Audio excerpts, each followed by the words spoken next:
Assalamualaikum warahmatullahi wabarakatuh. Bismillah, alhamdulillah, wa syukrulillah, salatu wassalamu ala rasulillah, la khawla wa la quwwata illa billah, amma ba'du. Pada pemirsa seluruhnya yang ada di mana saja, pertama-tama marilah kita panjatkan puji syukur kehadirat Allah Subhanahu wa Ta'ala yang senantiasa melimpahkan rahmat dan kasih sayangnya kepada kita sekalian, sehingga alhamdulillah sampai puasa hari ini kita masih diberi kesehatan dan juga kelancaran. Semoga puasa-puasa yang telah kita lakukan bisa diterima oleh Allah Subhanahu wa Ta'ala. Salawat beserta salam selalu tercurah kepada junjungan Nabi Agung Muhammad sallallahu alaihi wasallam yang senantiasa kita nantikan syafaatnya, amin ya rabbal alamin. Pemirsa dimanapun Anda berada, kami akan membawakan materi orang-orang yang dirindukan oleh surga. Pemirsa yang kami hormati, perjalanan hidup manusia dimulai dari alam arwah, alam dunia, alam barzah, dan alam akhirat. Ending daripada di alam akhirat adalah surga maupun neraka. Surga adalah satu tempat yang sangat dirindukan oleh orang-orang yang beriman, karena digambarkan di dalam Al-Quran bahwa surga adalah seperti sungai yang mengalir di bawahnya air. Ini adalah satu gambaran, satu tempat yang eksotik, yang mana juga digambarkan juga di surga ada disediakan bidadari-bidadari yang siap menyambut penghuninya.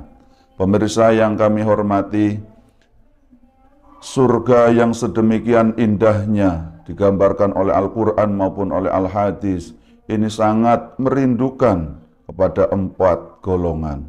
Sebagaimana sabda Nabi dalam satu hadisnya, Nabi Muhammad sallallahu alaihi wasallam bersabda, "Al-jannatu mustaqatun ila arba'ati nafarin."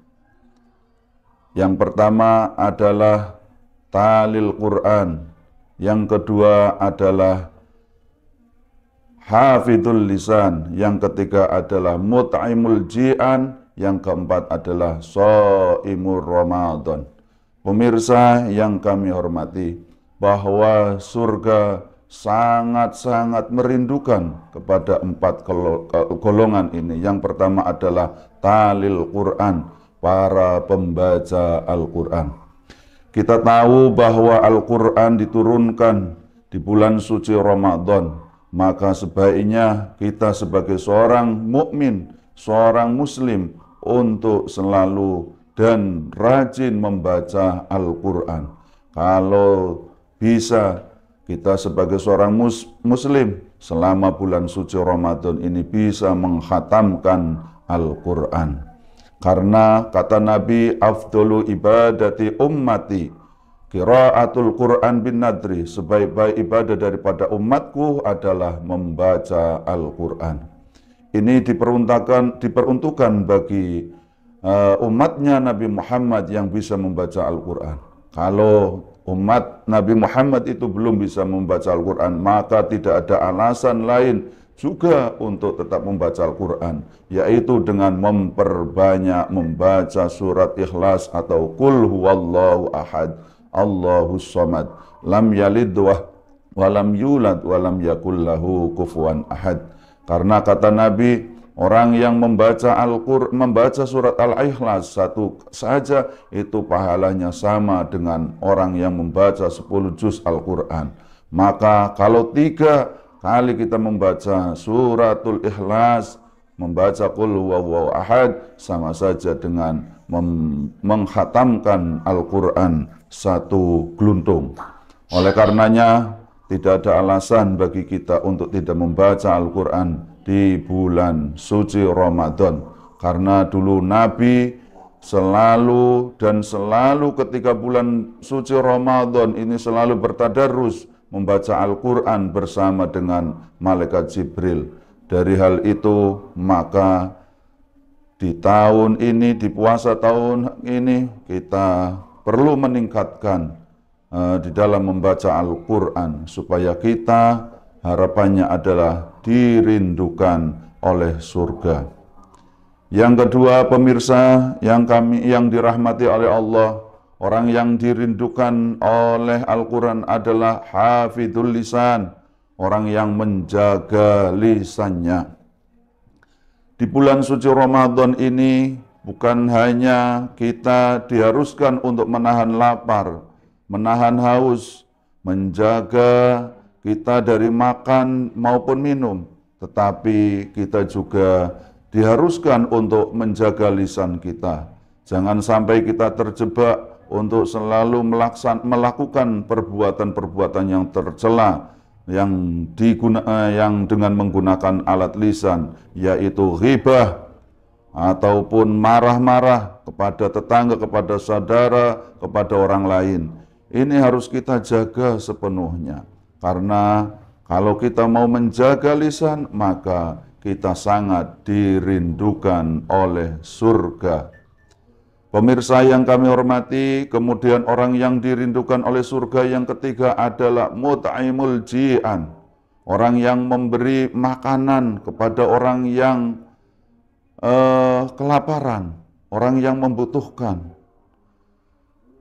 Pada saat ini bulan suci Ramadan ini adalah satu masa yang tepat, karena orang-orang yang sedang melaksanakan ibadah puasa ini tentu akan merasakan kelelahan, akan merasakan kelaparan, terutama menjelang berbuka puasa. Oleh karena itu, ajaran-ajaran orang tua kita, ulama-ulama kita terdahulu untuk melaksanakan pengajian menjelang berbuka puasa, di mana satu kelompok itu dianjurkan untuk membawa makanan takjil. Ini adalah sarana daripada pengejawantahan daripada mut'imul ji'an yang dilaksanakan oleh ulama-ulama kita. Maka sangat tepat sekali bahwa untuk memberikan makanan kepada orang-orang yang kelaparan seperti orang-orang yang sedang berbuka puasa, ini adalah sangat tepat sekali dan menjadikan orang itu mendapatkan ataupun dirindukan oleh surga. Kemudian yang keempat, kata Nabi, orang yang akan dirindukan oleh surga nanti adalah shaimur Ramadan, orang yang melaksanakan ibadah puasa di bulan suci Ramadan. Alhamdulillah, di tahun ini kita bisa melaksanakan ibadah puasa. Sampai hari ini kita masih kuat. Semoga Allah memberikan kekuatan, memberikan taufik hidayahnya kepada kita untuk merampungkan ibadah-ibadah puasa sampai akhir nanti.